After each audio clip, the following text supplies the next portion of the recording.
Welcome, everyone, to the Money Mindset Mastery Podcast. I'm your host, Jim. Joining me today, I have both Eric and Denis, fresh from a trip out in beautiful Paris. Is that where you were? In France, not Paris, but Not Paris? right All near right. Marseille, but it was good. All right. Well, welcome back. And Eric, you're getting your tech stuff all sorted. That's why, sorry, we're a little bit late right now. Eric is the new Ryan for today.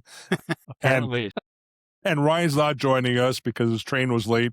Today, I want to talk about a topic that's come up a lot, actually, personally in my life. And I don't know, Eric and Denis, about yours. But the topic is the family money conversation no one has until, sadly, someone dies. This is something that I've been personally dealing with. I had, for example, my stepdad passed away in early January, and that kind of prompted us to have more of a deeper conversation surrounding my mom and her situation.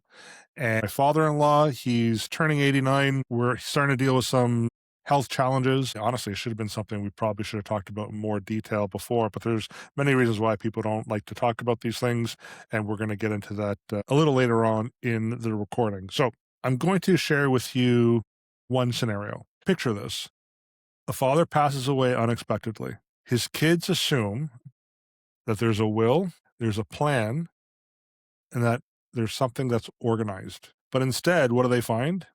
They find a box of papers, a rental property that no one understands, a corporation with retained earnings, and a $600,000 tax bill due in months. No one knows where the insurance is or if he even has insurance. Sound familiar? Like, this is just one type of example. So we're going to try to get into what this really ultimately means and why we really need to start having conversations with our loved ones when it talks about what would happen or what will happen when they ultimately do pass away. Some stats for you guys. The first one is right now there's $1 trillion transferring in Canada from one generation to the next. And yet 54% don't even have an estate plan. So that's alarming to me. It's not really maybe surprising because when I'm dealing with new clients and I ask them if they have an estate plan, I would say probably it's about 50-50, where 50% say they do and 50% say they don't. Denis, you are a trust and estate practitioner. That's a designation that you have. How do you feel that there's all this money that's transferring and 54% of people don't have an estate plan? Why do you think that is? One thing is the conversations are not happening. Right. So that's the first thing. After that, it's the conversations. They need to know what they'll be getting, your beneficiaries, and how it'll take place, especially on property. When it's owned by the parents only and the second parent dies, how is that going to be done? Sadly, in a lot of cases, not all the siblings get along. Not all the siblings would want the property. They just want the money. Who wants it, first of all? And if nobody wants it, then it's easy. You just sell it. But if somebody wants it, then it changes everything. And I've heard some cases where this is happening.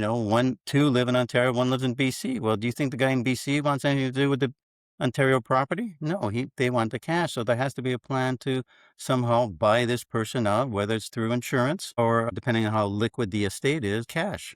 And equalize is another case in itself. Not every estate plan or will can, needs to be equal to all the beneficiaries, even if they are siblings. Right. Some are more involved, some are less involved, some are estranged. I hear a lot that it's split evenly between the kids. It doesn't have to be that way. Right. And it doesn't have to be in the same way if you're going to equalize. It's not 1/3 of everything you own. It could be mix and match. Eric, 52% of parents haven't even discussed inheritance. Yeah. That's crazy. Denis was talking about the 50-50 or split three ways or split evenly. A lot of times there's one child that will put a lot of effort into the property. And so the problem with not talking about it is you get to the point where the parents are now gone. So their reasoning as to why they set it up this way or why they'd like it this way has changed. It just 52% leaves such a huge opening for misunderstandings, for misalignment of goals, for not really knowing what mom and dad wanted if they're not there to help clarify that. And it just leaves a huge gap that can create that rift, because really that's what it comes down to. kind of work through the issues of what things look like while everyone's still there and can put it together in a way that makes sense? Or do you want to leave it to possibly be a bomb that goes off that upsets the family dynamic? And that's really the big risk. Having those clarifications made while you can understand why the parent wants it that way, and just clears up so much potential for strife and disagreement and problems. Yeah. And so again, 54% don't have an estate plan. 52% of parents haven't even discussed the inheritance. And yet 67% of younger Canadians want that conversation. So it's amazing because, again, even if I look in my practice, when I do talk to a lot of my older clients, they are asking for advice on potentially on how to handle things, but they're not really having those conversations with their kids, right? But when I'm dealing with the younger clients, they're asking me about that transition and what could we do to kind of make that transition a lot easier for themselves because they know that they're the ones that are going to have to deal with it. And trust me, there's a lot of work involved. Again, I just recently dealt with a very small estate, and it took a lot of work to handle that. Larger estates, more assets, bigger assets, obviously a lot more work behind it. So what I do want to say is this: in this episode, we're not talking really about death itself. We're talking about control, right? And whether your family's prepared or forced to figure it out at the worst possible time. I remember I had one person in the industry years ago ask the question, how far out of the coffin do you want your arm to be? Right, to extend out in terms of control on what happens with those assets and how they get distributed. So that's really what we're going to be talking about today, more so is about control and making sure that things are handled properly. Now, I have talked to people who avoid the conversation. When I ask them about insurance, estate planning, putting wills and powers of attorneys, and the response they give me is, I don't want to talk about that because it'll lead to my death. Denis, do you think that's true? No, they may not be easy conversations, Right, but no, it shouldn't lead to your death. right. There may be arguments, there may be complications. And we mentioned second property, but what about if you're one of the siblings now living with the parent and their only property and could be the biggest asset? If there's no plan in place, what happens with the other siblings not living there? Yeah. Now, some of it can be cultural, right? There are some cultures where they just don't talk about money, and that is very cultural in nature. But in saying all that, I do want to reach out to the individuals who are watching and listening, where this might be cultural. If you don't address this properly, there's going to be a lot of money potentially given to the government for no reason. So you've worked really, really hard to build all these assets, and it's just going to go to the government, or it's going to just drag on, drag on, drag on. And like you said, Denis, potentially cause a lot of issues among siblings. I know I've had some clients in the past where there's a cultural reason why they don't have the conversations, and they'll say things like, my kids get along, they all love each other. Everything will be split equally. And then when they do pass away, emotion comes into play. So some people handle the loss of a parent in a different way than others do. So there's the emotional aspect behind it, but also there's partners, spouses, that sometimes they come into play as well and cause a bit of an issue. So always better to write things down, write what your wishes are, so that way they can get carried through. Another one here is I don't want to create any form of entitlement. Eric, can you talk about that a little bit? Yeah, whenever an estate ends up being divvied up in a way that's not completely straightforward. I saw a friend of a client, their family went through a really interesting scenario that I think illustrates this perfectly. The kids had pretty much abandoned the farm. They all moved into the city, had no interest in it, and for about 35 years there was a farmhand that stayed there and made like almost minimum wage, spent his whole life pretty much dedicated to keeping that farm running. And his parents left a big chunk of this to the farmhand. And it was interesting because the kids didn't know this. When everything came to light, because of the lack of communication, it turned into a big lawsuit. Again, lawyers walked away with most of the value. And had the parents said, look, if you want some entitlement to the family farm, well, then you've got to put some time in, come out at harvest time and help out. And it could have been a completely different scenario had the kids known. And again, by the time it was all said and done, I think the kids got a little bit more than what they would have had they not done anything, but the vast majority of it went to lawyers. And it's that sense of entitlement. If you don't discuss what you want to happen as a parent, then really it leaves the door open for people to feel whatever it is they want to feel about whatever they think they might be owed or whatever they think they might deserve. And so entitlement is a very powerful. Entitlement can destroy an estate that could have been relatively simple had the planning been done beforehand. Sometimes it's easier to just have one child and that's it. Right? Yeah, I think some say no children is probably the easiest, but Right, exactly. Yeah, but again, we talked about emotion. Some of it is fear of aging. That's a real fear and concern. Loss of control, obviously, is another one, and family dynamics. I know we've recently worked on a file. Ryan actually did, where they're siblings, and one of them has a bit of an issue with drugs, and they wanted to make sure that things were split in an equal fashion, but concerned about giving the one sibling a bunch of money because that could potentially be a bigger issue for that sibling. You can create trusts to kind of control the distribution. You could put money into an annuity to kind of control the income that's being paid out. So there's different ways around it. So sometimes it is just dynamics. One may be a gambler and the other one might be a business owner and very responsible. You just don't know, right? And for someone to all of a sudden come into a lot of money like that is very similar to someone winning the lottery. And there's a reason why 80% of lottery winners after 5 years are actually worse off financially than when they first started. So think of it in a similar way. Like when someone's receiving an inheritance, depending on the size of the estate, it is like a lottery winning in many cases. So think about that. 80% of lottery winners after the fifth year are worse off financially than they were before they won the lottery.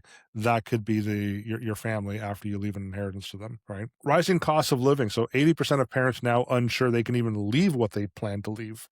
That's another concern. I mean, depending on how much you have in terms of assets, that is a concern where they think that, okay, well, there's X amount that I've set aside. That's part of my estate plan. That's going to my kids, maybe even grandkids. And then they realize, oh, I might not even have enough to kind of live the rest of my life, depending on how long they live. They can outlive their money. If there's mobility issues and all of a sudden they're in a facility care home, I've heard things like people who have 24-hour care for Alzheimer's, as an example. Look, we're looking at $10,000 to $12,000 a month. And again, the real risk, decisions get made under stress. So when you're dealing with someone, well, I would say even in my family with the dementia side of things, you need to sort this out before they get to the point where they can no longer make decisions. And we probably should have had Sonia in on this meeting as well, because once you have dementia or Alzheimer's, that's it. There's nothing you can really do.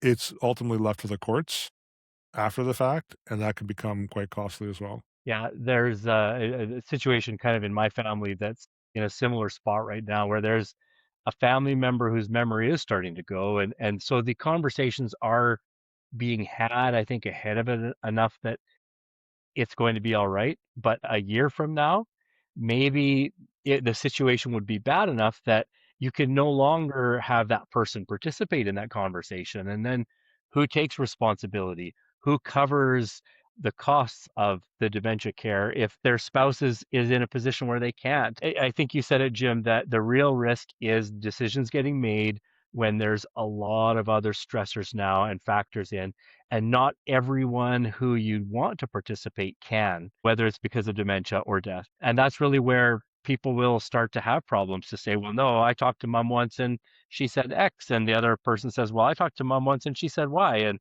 Yeah. maybe X and Y were the same things understood differently. But when you don't have that person there to say, let me clarify, the stress of having to make decisions when you don't have the people who really wanted to be involved in making those decisions, that's the real risk is you have to make those decisions with only part of the facts, part of the people involved who it affects. Having those conversations are tough, but it's way better to have them while you still have everyone who's involved there to participate. Yeah, we're gonna continue on to the next topic, what actually happens when you die. But to kind of finish off our conversation on this topic right now, what I would say is start having the conversation not separately.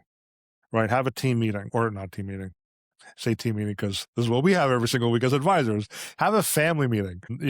Be very specific about the family meeting, saying we're going to book a family meeting, bring the KFC and whatever else, the McCain chocolate cakes, and we're just going to talk about the next stage. Try to find out what does everybody want, what everybody like, just to kind of air it out there. Now, it could be emotional, it could cause some friction. Better to get it out while you're alive than after the fact, right? When the actual death causes a lot of that stress. So that's something that I would encourage anyone who's starting to plan their estate is to have that conversation as a family meeting. And then after you do that, that's when you should take it and meet up with a lawyer and write it all down. Things like who's the executor. Here's one example. We had one family, all three siblings were named as executors. The reason why is because there could potentially have been some jealousy amongst the siblings. So they didn't want to name one or two and someone else being left out.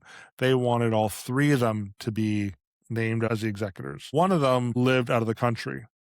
So anytime anything needed to be signed by the executors, they all had to be present in the country to do so. And that just ultimately delayed things. Now, if you want to name three executors, like for example, in my family with my siblings, we're going to have the three of us as executors on my mom's estate, but we've decided that it's going to be any one of us three can sign off, as opposed to all three of us need to sign off. Or you could do it, two of three can sign off, as opposed to all three. So these are things that people don't think about until they're dealing with it. And then all of a sudden it's like, gosh, this isn't great. We have my father-in-law who lives in Alberta. Once again, like I'm praying that he set up things properly with his will, because if he set it up that a whole bunch of people are going to be listed as executors, none of his kids actually live in Alberta. They're all across the country. So those are things you really need to start talking about. And the executor's role, and most people don't understand this, it's their responsibility to basically close out the estate. So maybe can you talk a little bit more about the executor's role? Well, I think they're going to be the captain to deal with everything, Yeah, that's a good point. financial, not only assets, but paying off debt as well. I think people always forget the other side of the ledger. You distribute assets, but first you got to pay off debt. If not, the executor will be responsible for paying it off himself, him Yeah. or herself. Yeah. So you got to look at both sides of it. The first thing they do is actually organize the funeral and start paying for that a little bit. First of all, the executor has to know he's been chosen for an executor. So if they don't touch anything, then they could walk away from it. But if they start playing with it, they can't walk away with it anymore. Then a formal process has to take place. So you start gathering the information. You make sure all the beneficiaries are known and whereabouts and address and everything else. That could happen, change. Estranged families, people move a lot. The executor doesn't know the kids and don't know where they live. You are the one that's responsible for everything. And in a lot of cases, legally liable. Hopefully it was a will and estate plan that's very clear. If not, it opens up to litigation. Once you got everything gathered, you got to apply for probate. Mm-hmm. So you apply for probate, start that process. You don't distribute assets. Sometimes people want it within a couple months. They want the money. You got to figure out everything first and how much is owed by the state. And if the ones who passed away, did anybody owe him or her money? Yeah. Everything has to be gathered. Or did he owe somebody money? Yeah. And for sort of an informal loan to a neighbor. Well, let's talk about probate here for 1 second, because the one area that people don't really quite understand is, for example, a principal residence, where it's like, okay, there's a principal residence worth $1 million. Great, we're going to sell it and get our money out tax free. It's like, no, hold on. In Southern Ontario, that asset has to go through probate. Right now, it's about 6 to 9 months to go through the probate process in Southern Ontario, which means, let's assume it's 9 months. That home, you can't sell that house. You can't even list it until the probate process is completed. So for 9 months, there's nothing you can do, but someone has to still service it and maintain it and whatever else. And then after probate is completed and the fees are all paid, then you can go ahead and list it. And again, this is the executor's responsibility. So then they're going to have to list it, clean it out, do whatever else. So on a principal residence, it can take anywhere from 10 to 24 months to actually sell and complete the process, right? So being an executor isn't an easy job. Ryan is contributing here. Roughly 40% of executives were unaware that they were appointed as executor until the person passing. Ryan, that's a really good point. Once again, anything we're talking about today isn't to be considered financial advice, legal advice, estate planning advice. So if you are looking for a specific estate planning advice, you can reach out to Sonia at TVH Legal. She can assist you with working through your estate plan. But let's talk about the executor role a little bit more, Denis and Eric. So I think as the person setting up their estate, they should be very careful who they assign or request to be their executor. But if you are being asked to be an executor, and I know I've had a lot of people say, oh yeah, I was asked and not a problem. First, really fully understand what you're getting yourself into before you ultimately agree to that responsibility. Because like you said, Denis, it's a huge responsibility. And there could be a debt liability that if the executor didn't distribute things properly, it's the executor's personal responsibility to address that debt or taxes. Yeah, Right. and back to the fees, you got to maintain that house completely. Insurance paid, bills are paid, Yeah. everything. Yeah. And somebody you may have thought was a great executor when you did your will, which could have been 20 plus years ago, Yeah. may not be the person to deal with it 20 years later. Or you named that executor 20 years ago, they passed away, and you didn't change your will, right? Yeah. So these are things, again, you really have to start thinking about. And these aren't things that we're making up. These are situations that we've come across throughout the years of being in business. And it's difficult to draft together a perfect will and estate plan, but that's the reason why you should be reevaluating every couple of years to make sure that everything is properly lined up, right? Yeah, not only the executor, but the power of attorneys as well need to make sure that it's still current. Yeah. They still can do the job and they're ready to do the job. Always got to be reviewed on a regular basis, at least every 5 years, and with every life event that will affect your will. But even that point, Denis, like power of attorney, people don't understand the difference between a power of attorney and an executor. So I've had people say, well, my power of attorney is taken over the estate. It's like, no. The power of attorney is active when the individual is alive. Once the individual is deceased, that's when the executor steps in. In many cases, the executor named has been different than the power of attorney, right? But people do misunderstand the roles between the two. So just as a reminder, power of attorney is for people who are alive, executors for when people have passed away and there is now an estate.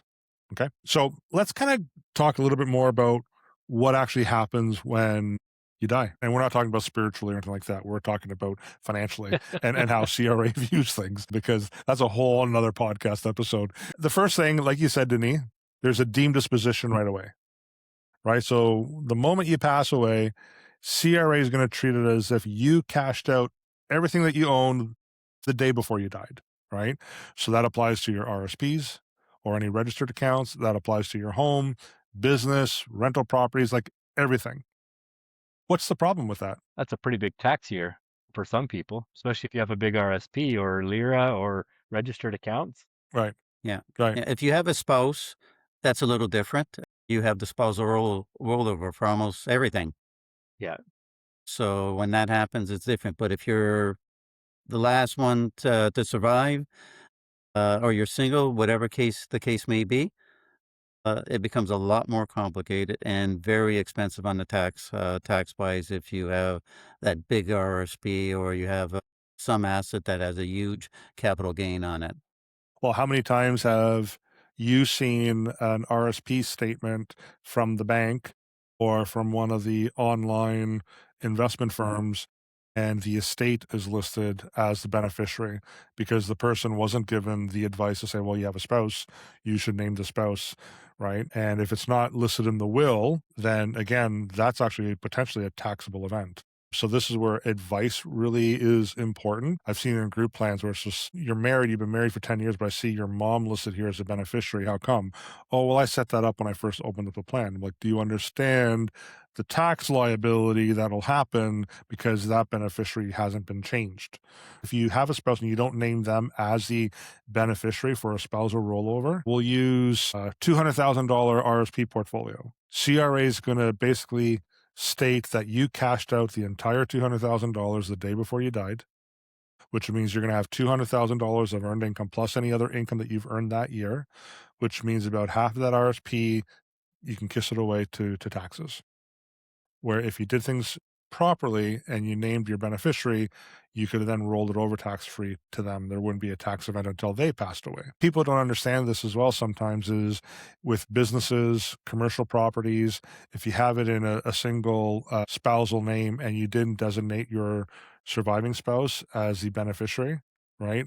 That spousal rollover doesn't happen. There's a huge tax liability. So make sure that you structure that properly. Ryan also brought up the point that a lot of times on older accounts, their ex-spouse will be named. And again, if they're not your active spouse, then that is a taxable event. Right. Yeah, I feel like the ghost of Ryan is kind of stepping in here. It is. All righty. Probate. We talked a little bit about probate. For example, Alberta is quite minimal, about $525, right? But in Ontario, it can exceed over $14,000 on a $1 million estate. And there's ways that potentially you can kind of avoid paying that. But probate is not the main tax problem, right? It's registered accounts. It is non-registered accounts not structured properly. And there's a major misconception. 62% of people think that a will avoids taxes. That's not what the will's for. It's not tax planning. It sort of straightens out who pays the tax for the most part. And we mentioned the executor before. That person would be in charge of filing those last death tax, final tax return. But no, it's probate fees you can't get around for the most part. Ontario, I think the first 50,000 is free, but after that, you are paying. The will is just a way to split your assets after you pass away. There's a lot of gifting while living now, so a lot of people are doing that gifting while living where it doesn't have to take place after the fact. Whether it's that first property, that second property, especially when you go into a retirement home, the property's already sold and it goes into, investments or cash. And that's when you could start your gifting while living, especially when it comes to collections or something that only one child really likes or one beneficiary is preferred to have. Give it while you're still living. The one thing that I caution them with is you might need this money down the road. Again, Yeah. potentially you might outlive it. You might live a lot longer than you expected, or you might have health issues and you're going to need some higher expensive care. And the concern that I have with gifting, and I've seen this in the past, parents have gifted money to their kids. The kids then take that money and pay down their mortgage. And then 5 years later, the parents are like, actually, we kind of need some of that money back, but they can't get the money back out of the mortgage, or that child has gone through a divorce and now it's turned into matrimonial assets and half of it went to the divorce. So it's not a bad strategy to gift or to potentially trigger that tax while you're alive, kind of pay that tax, it's dealt with, and then you kind of gift whatever the property or the investment is. But just keep in mind that there are other risks associated with that gifting strategy as well. Yeah, the calculations have to be made. If that were the case, what if they need extended care? How much would that be? There's still enough. You got to make those calculations to make sure the parent's still in a position where they can pay their own way in a retirement home, no matter what care they need. Right. Right. And that kind of ties into another issue that pops up at that time too is liquidity.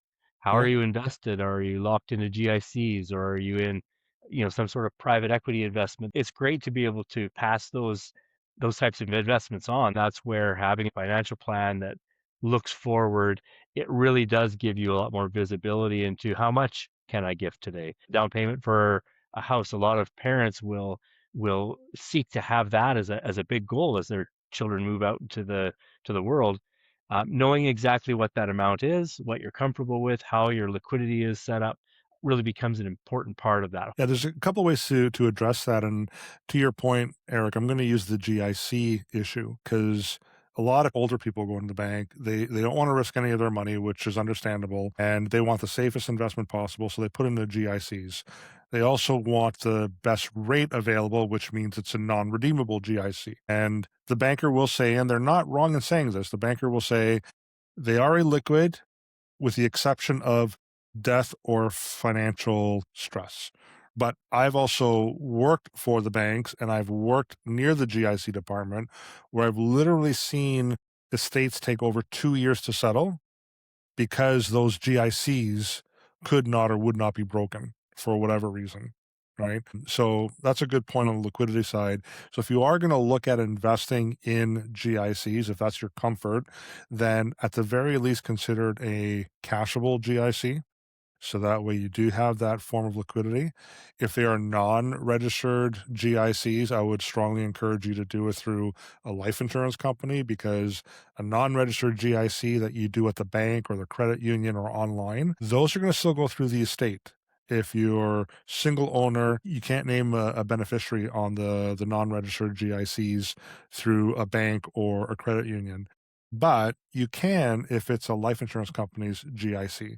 They might not be called GIC, they might be called like a GIA or a GIO, but they're essentially the same thing. But the difference is they're underwritten through the Insurance Act, which allows you to name a beneficiary on those GICs. Technically, it's a segregated fund contract. And no, you're not paying the management fees. That's a segregated fund portfolio. I'm talking about GIC specifically. The rates are very comparable to what you see at the banks. And literally all that money would bypass the estate, go directly to your beneficiaries, and it could simplify the executor's role. So if you are an executor, you've been asked to be an executor and you've taken on that responsibility, you've agreed to take on the responsibility, and you notice that the person who's assigned you as the executor has a bunch of GICs at the bank that are non-registered, start looking at something that's available through the insurance company because, as I mentioned, that's going to make your job a lot easier once you're ready to start settling the estate. The other way of having liquidity is insurance. Having life insurance, that's immediate liquidity. So a lot of people think about needing insurance while they're alive and they have a young family to pay off the mortgage and whatever else. Life insurance is a great estate planning tool. So if we use, for example, the house that's going through probate over a 9-month period, if there's a life insurance policy and proceeds that get paid out, you can use that money now. You have the immediate liquidity to cover off some of those expenses until you're able to eventually put the house up for sale. And again, who knows how long it'll take that home to sell anyway, right? So liquidity, you're absolutely right, Eric. I agree with you there. And a couple of ways you can do that, again, is cashable GICs, preferably through an insurance company, and having life insurance as part of your estate plan. Yeah, and it's a good point to highlight that any of these products, whether it's life insurance, GICs through an insurance company, or segregated funds, they all bypass probate as well. You save yourself 1.5%, yeah, but you also get your money right away. Yeah, you're right. And to kind of just tie that one up and lead into what sophisticated families do differently, one thing I do want to point out, it was one of the defining moments in my youth that led me to really understand investing. When my grandparents passed away, they left GICs for all of us. They were all Right. split up. And I remember not understanding it at first, and my dad explained it to me. It was back in the days when rates were like 10%. It was a small amount, like $1,000.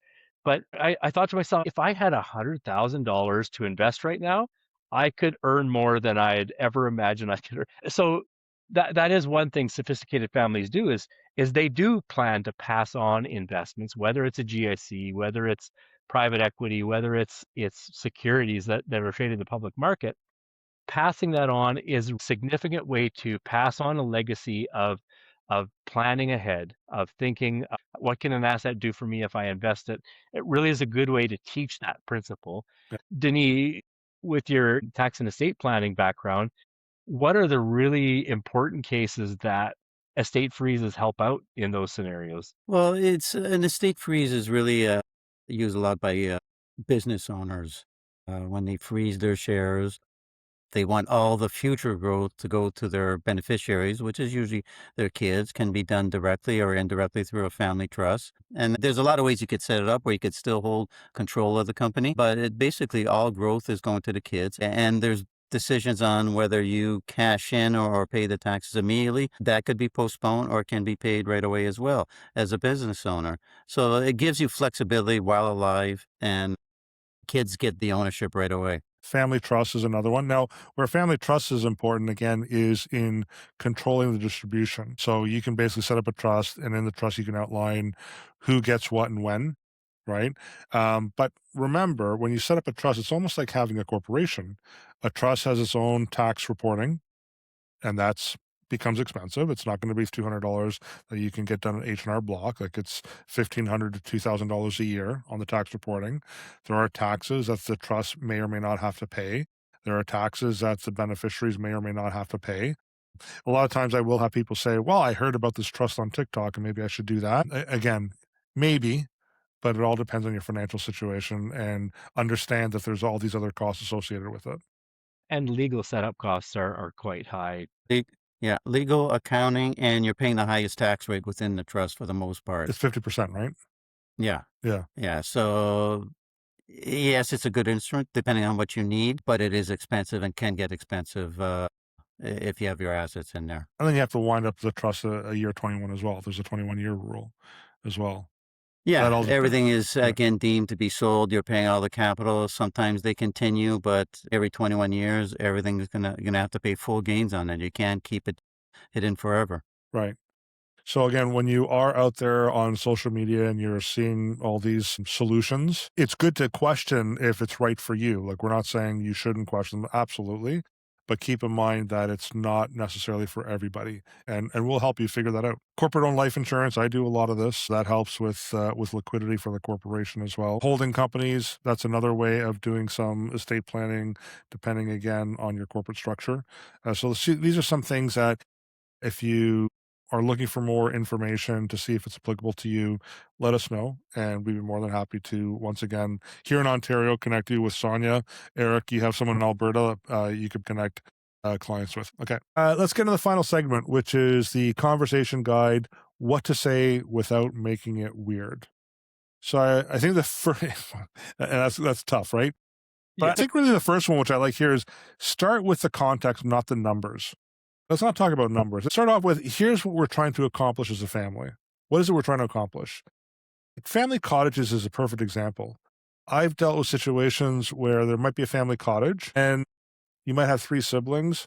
One of them absolutely wants the cottage. They grew up there. They loved it. The other one might be like, hated going to the cottage as a kid. I don't want that thing whatsoever. And the third one might be out of country. So it's really about what's the goal here for mom and dad, mom and or dad, and vice versa as well, and ultimately for the family, for the kids. Like, sometimes it's, you know what, I really want the cottage. I love growing up there. I have my kids. I want them to have the same experiences that I did as a child. So then the issue is, well, how are we going to make that happen, and how is it going to be fair for everyone? And I think, Denny, you mentioned even before, it doesn't have to be equally split as well. If it's not, one might feel kind of gypped off compared to the others. But there's nothing in the law that says that if you have assets and you can distribute them, they have to be distributed equally amongst your beneficiaries. Yeah, and I think people forget the fact, oh, I got the cottage. Well, you also got the taxes, you got the maintenance, you got everything else that goes with home ownership. That's why it's important to know that if somebody does not use it, do you think they want to pay taxes and maintenance costs, replace that roof? No. No. So that's why it needs to be clearly discussed who's going to get it, and can they afford to pay all that? That's the other part. Yeah, and not only that, can they afford to pay the capital gain tax on it? Because once that parent passes away, if there's no surviving spouse, that's triggering a capital gain. And I've known family cottages where original purchase price is like $50,000, now valued over $1 million. That's a $950,000 capital gain, right? Yeah, and a lot of cases, whether it's the primary residence or the cottage, sometimes there's very little assets, and the biggest asset is the house or the cottage. Yeah. So you got to be careful on that as well. As you say, you got a lot of fees to pay. Now you're going to take that out of pocket. May be forced to be sold. Yeah. You may be forced to sell it. Eric, you were going to say something? Yeah, I was just going to mention that, again, when it comes to the equality equation, having the conversation, if a will is unfair at all. It makes it very easy for people to come and challenge. Having the conversation while you're alive or with your parents while they're alive really gives an opportunity for everyone to understand why the parents wanted a certain way. And if you can get that buy-in before it's too late to really understand what it is they actually wanted, that just becomes a potential disaster that can end up causing so much strife in the family. And so it really comes to our next point is who needs to be in the room? Yeah. Who are the people that need to be there? And so, I mean, the obvious one would be parents, the kids, whoever's affected, executor, who's the power of attorney, who's Yep. going to be making the medical decisions if dementia or things like that become an issue. Yeah. And then sometimes the advisors, the people who are going to be helping, whether that's your lawyer, your accountant, or your financial advisor who maintains the assets that are outside of the home or the cottage. And then really I think the next big issue is timing. Mm-hmm. When do you have this conversation? All Do right. you have it before your retirement, after your retirement? When is your retirement? That's part of the conversation in itself is when are you going to trigger those things? When are you going to sell a business if the kids are involved, if the kids aren't involved? When are you going to review your executor? Who's going to be the power of attorney? And like you said, Jim, I think you made a really good point that in 20 years, the person you choose for that, for many, many really good reasons, might make that person not the right person for it anymore. And having those conversations become, and then real estate, do you sell the cottage if nobody wants the cottage? Well, at what point do you sell the cottage, or do you hang on and let it dilapidate for 20 years while the parents are struggling with things like dementia? There's a lot of really important timing questions Mm-hmm. that need to be discussed through that whole process. It has to be done now. You can't wait. There's accidents, there's illnesses. How quickly somebody could go with a bad cancer diagnosis or an Mm-hmm. accident. Yep. You need to do it now and update as needed. It gets even more complicated with blended families. You got a new spouse, you got kids from another marriage, and depending how long you've had the new spouse and the stepkids, they're part of the package as well. So now an update when needed afterwards. So I think the conversation needs to happen now. Yeah, and a couple of points before I forget. Just by placing your assets in joint ownership, that's not estate planning. A lot of those rules have changed as well, so keep that in mind because I do know a lot of bankers keep recommending to their clients, "Oh, just put your kid on as a joint owner, and you'll bypass the estate." That's not always the case anymore. That changed in 2017. The second one is not do it using a will kit. Like hire a lawyer because they're going to walk you through all these different scenarios and have you really think about what you ultimately want done in terms of distributing those assets and some of the concerns. So when I go back to who needs to be in the room, Eric, I know with us, Sonia handles a lot of the wills and powers of attorneys for our clients. A lot of times she brings me into the conversation to say, well, what assets do you currently manage? And out of those assets, which do we have to identify in the will? And which do we not have to worry about because it's either in a segregated fund or it's a registered account with a beneficiary on there. So we're communicating on a regular basis on behalf of those clients. A lot of times the advisor isn't brought in, the lawyer doesn't make that suggestion. It's almost like you have the couple trying to put a plan together. They meet with the lawyer. They have their kind of structure and how they're going to handle things, but then the advisor might do things a little bit differently, and no one's really talking to each other. And at the end of the day, it still might be a failed estate plan. So try to have all the important people in that room to have the conversation. But we'll make it easier if you decide to work with Sonia here in Ontario. What's Ryan writing here? 100% of people in the cemetery believe that they had more time to have these conversations. And what will it cost your family if you decide to save on writing your will? Absolutely. So really good points, Ryan. So here's a big one. Location of documents. I don't know how many people have had probating delayed because they can't find the will. And I almost swore there. But just like let your executor know, like at least give your executor a copy of the will. If you want it sealed so they don't see it because they might happen to be a family member, at least tell them where they can find that will, because I don't know how many times I've heard clients say, you know what, mom passed away or dad passed away and I don't know where the will is, and I've gone in the house and I've searched up and down and everywhere and can't find anything. Let them know, please. It just makes it so much easier. Rise says it makes a great Easter egg hunt. Yeah, no, it doesn't. Equal versus fair. Sometimes where this really comes into play, I know we've talked about, family cottage, but also in businesses. Sometimes you might have one of the kids who's been working in the business, invested in the business, blood, sweat, and tears in the business. Does it make sense to then all of a sudden split that entire business equally amongst all the kids, where maybe one of them has really invested a lot of their time in that business? I don't know, right? So you want to kind of weigh what's equal and fair, and know the complexities between a business, the properties, insurance. Like, these are very important to understand. Let's see, power of attorney gap. Only 32% have it. A third of the population has a power of attorney. Do you know what happens if you cannot make your own financial decisions or health decisions and you didn't write it down? You know who ultimately decides what happens to you in Ontario? The government. I don't want the government to decide what happens to me, right? So go out there and get yourself a power of attorney, because I know there's this whole feeling of it'll never happen to me. Well, you know what?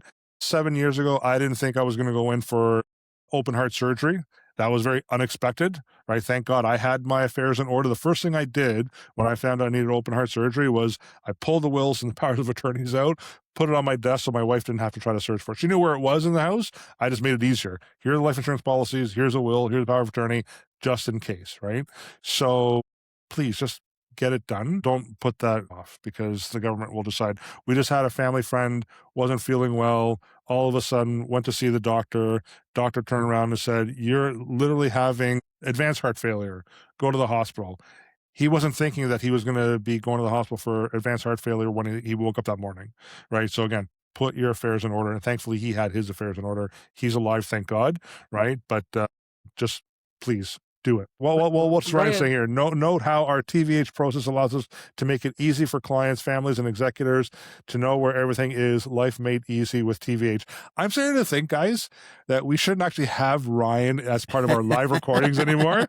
That he could just keep notes. Give us this live commentary. So Eric, sorry, you're saying something? His comment is really, really important, though, because at TVH, it is nice because one of us knows, then we can make sure the whole team knows, and all of that execution can be integrated very well. But even if you're not with a team like we are, make sure your lawyer knows who your accountant is, who your accountant knows the executor, so he knows who to call. For the longest time over my career in this industry, I've done something called an estate guide, and it's really just a spreadsheet that has room for people to fill out all of the information of who's important, whether that's family members they want notified, friends they want notified, but also their accountant, their lawyer, the phone numbers, their addresses, because the executor, who likely be someone who's grieving as well, has this task put on them just to make it easy. They know who all needs to be contacted. They can find all of the assets. They can find all of that. People want to be free to go through the grieving process. And so if I'm gone tomorrow, I want to make sure that they have everything they need so that they don't have to worry about the stresses of all the other things. They can just worry about the personal time, the seeing family, seeing friends, whatever that process entails, that the administrative isn't overpowering the feelings that you feel when you go through that. And so ultimately, death is something we cannot avoid. What we can avoid is the disorganization, the discord, the stress and the strain of someone trying to pick up the pieces of a life that they didn't understand, whether it's dementia or whether it's death. Having those conversations, as hard as they are, before you get to the point where they're infinitely harder, I think is the key. And that's what I'd like people to walk away with today, is to know that it might be a tough discussion, but it's an easier discussion in every respect than waiting till tomorrow or waiting till a year from now or 10 years from now, when those discussions are infinitely more difficult. Right. So by having your affairs in order, writing down again, putting a will and power of attorney, all the things in place, the taxes will be predictable, and family conflict potentially, or most likely, is also preventable. Avoiding the conversation doesn't protect your family, it exposes them. So don't sweep it under the rug. Have the conversation, because it will save a lot of issues for the families once you pass away. And I do know I have the rare client who says, "I don't care at that point because I'm dead anyway." Most people don't feel that way. They don't want their family to be dealing with it. I don't know how many times that I've actually had a sibling or a child of a parent who had passed away, that they had to settle the estate, where then they come to me saying, I've put this off for too long. I saw how difficult this was with mom or dad and dealing with their estate. I need to make sure that I do this the right way. No, my kids don't have to deal with this. So part of it is experience and learning. So, call to action. First thing, confirm you actually have a will and a power of attorney. Find it, blow the dust off of it, do a review of it. And if you don't have one, let us know. Reach out to us at financial@tvhgroup.ca, and I will connect you to Sonia to help you with the process, and her team as well. List all your assets and how they're owned, personal versus corporate. Even here for corporate owners, sometimes it's actually beneficial to have a secondary will or a corporate will to help bypass the estate and probating. That's a little bit more advanced planning. But some people who have corporations think, oh, one single will is enough. No, sometimes you do need a secondary will to address the corporate assets. So keep that in mind. Book a 60-minute family clarity meeting with or without advisors. So you can start off without the advisors just to start to open the conversation up. And then from there, decide if you want to have a follow-up meeting and which advisor should be in the room for that. And then finally, if complexity exists, business, real estate, $1 million plus in assets, get a coordinated plan. So I think it's stressing here. If your assets are going to be over $1 million, really start to focus on this. I think you should probably consider that even if it's under $1 million, but it's something you really need to start considering. So when we look at TVH, we sit at the intersection of planning, investing, insurance, and lending, because these decisions don't happen in isolation. Most people make them in isolation. That's where there's the issue. We don't, and this is why we encourage you to work with us at TVH Group. So, guys, I'm going to be signing off now. Eric, how can people find us on social media? On Spotify, YouTube, TikTok, Instagram, LinkedIn. X, Twitter, all those Oh, places. yeah, X, Twitter, and then website, tvhgroup.ca. Phone numbers are all on there, and our email. Absolutely. And we do send this out as a podcast. We do send it out as a blog post. So if you don't want to listen or look at our faces, you can read about what we've talked about today. But again, I encourage anyone, if you have any follow-up questions, you'd like to set up a time with any one of us, reach out to us, financial@tvhgroup.ca, or call us at 647-727-4668. Here's Ryan again, the ghost of Ryan. When it comes to family money, the real inheritance is a box of mystery paperwork, a surprise tax bill, and enough drama to keep the Thanksgiving interesting for years. Thanks, Ryan, for that. Eric, we do have a recording in 2 weeks' time, a live webinar. Who are we meeting with and interviewing, and what are we talking about? We're meeting with Newlook, and we're talking about their infrastructure and industrial services fund. Operates in a code-regulated industry. I love everything about how the revenue curves are in that industry. Yeah, we'll be getting into all kinds of details. So tune in if you're interested. Yeah, so if you want to kind of be kept up to date on our upcoming recordings, go to the TVH Group or TVH Financial website, and there will be an option for you to sign up for our blog post or newsletter, and we send out the invitation the week before the recording. So, guys, once again, thanks for your time. Looking forward to seeing you again. Take care. Bye.